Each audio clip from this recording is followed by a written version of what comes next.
Edgar Holmes Adams. You probably have never heard of him unless you're a die variety specialist in gold or U.S. pattern coins. So I'm going to tell you a little bit about the numismatic side of this gentleman. He started as a collector sometime in the early 1900s, around 1905. And he was immediately attracted to U.S. pattern coins and early territorial California gold coins.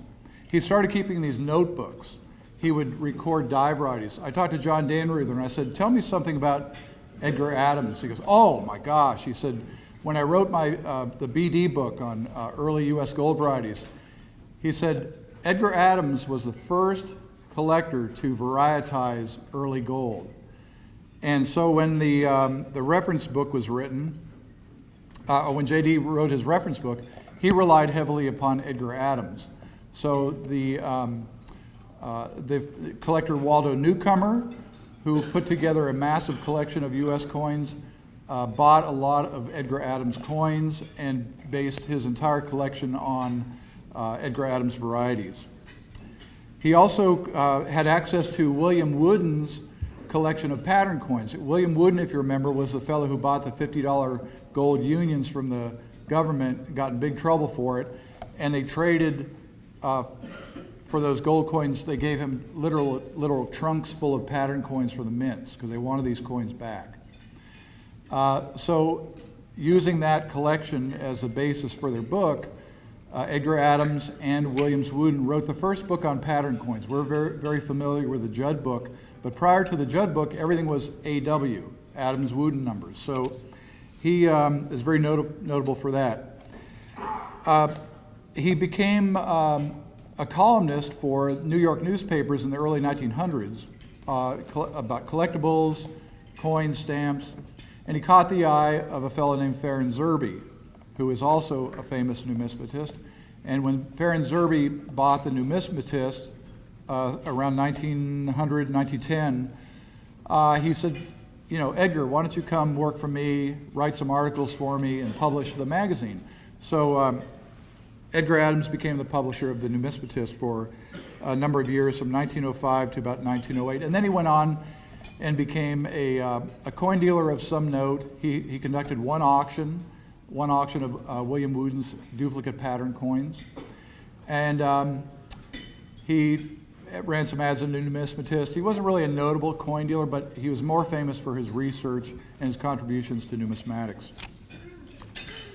Let me tell you about the personal side, because you know we're all collectors, but we don't really identify ourselves just solely as collectors. We all have something interesting we have going on in our life. So let me tell you about Edgar Adams.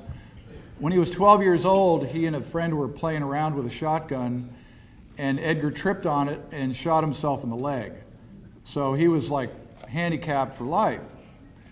Well, you know, he could have sat around and done nothing, but he took up swimming. And he became a notable swimmer. And in 1904, the first Olympic Games outside of Europe were held in St. Louis. And Edgar Adams said, I'm going to go swim in the Olympics in 1904. So here you have a handicapped guy going to the 1904 Olympics, and they're going to swim. Well, in 1904, there was something else going on in St. Louis, the St. Louis Exposition, the 100th anniversary of the purchase of the Louisiana Territory. They had a conflict there. Louisiana Purchase wanted to have all the glory, so they said, well, we'll put up with this Olympic thing, but here's what you do. You can only have one event every day. So it went on for months. It was not just a typical, 4 or 5 week session, however long they are today. So Edgar Adams, he swam in some distance things. He didn't do so well there, but he got a silver medal in one event. It's called the plunge for distance. Now, if you think about obscure Olympic sports, what is the plunge for distance? Plunge for distance is you stand on the side of a pool and you jump in and you go underwater and you see how long you can glide without coming up and breaking the water to hold your breath, or you're done. Not exactly an athletic event, but Edgar Adams took the silver medal in this, so he's famous for that. So Because of his contributions, we're happy to induct him here tonight. We think that he's very worthy of the honor.